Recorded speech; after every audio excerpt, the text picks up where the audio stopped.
Monsieur le Président de la République, chef de l'État, Monsieur le Premier ministre, Madame la ministre des Sports, Mesdames et Messieurs les membres du gouvernement, Monsieur le Président de la Fédération sénégalaise de football, chers membres du COMEX, chers coéquipiers, encadrement technique, médical et administratif, Mesdames et Messieurs de la presse, distingués invités, chers supporters, chers compatriotes de la nation et de la diaspora.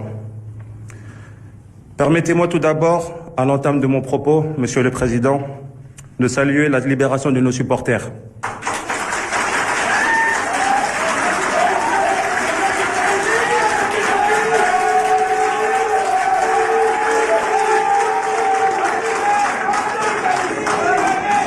Revenus du Maroc auprès de leur famille le week-end dernier, nos héros de la finale de Rabat ont été des modèles de courage, de dignité, de résilience tout au long de leur incarcération. C'est le lieu de vous remercier, avec le peuple sénégalais, Monsieur le Président, pour votre mobilisation, votre implication personnelle à nos côtés pour le retour au pays de nos vaillants supporters. Nous voici rassemblés à ce moment solennel où le destin nous offre une nouvelle page à écrire dans la grande légende du football sénégalais.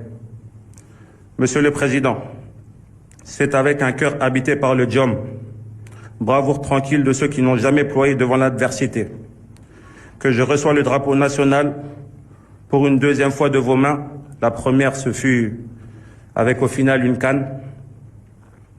Ce drapeau, nous le porterons avec un étendard de dignité aux yeux des 48 nations qui participeront à cette Coupe du Monde historique dans 3 pays différents. À chaque match, nous puiserons dans le foule ce courage qui n'est pas un bruit, mais une flamme intérieure, celle des guerriers sénégalais qui avancent sans reculer. Mais le courage sans l'honneur n'est qu'audace. Alors nous mettrons au-dessus de tout le faïda. L'honneur de porter ce maillot vert, jaune, rouge. L'honneur de ne jamais trahir la confiance de notre peuple. L'honneur de défendre les couleurs jusqu'au dernier souffle, sur les pelouses des États-Unis, du Canada et du Mexique. Monsieur le Président, notre sélection nationale a pour emblème le lion. Mais le lion, dans sa majesté, ne règne pas seul. Il règne avec la force de son clan, avec la puissance de son territoire.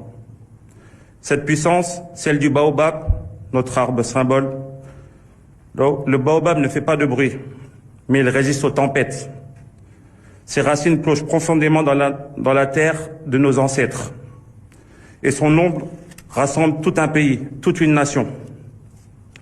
Nous serons ce baobab sur le terrain, enracinés dans nos valeurs, immuables face aux épreuves, généreux dans l'effort, rassembleurs par l'esprit, car notre devise que nous portons gravée dans nos âmes, un peuple, un but, une foi.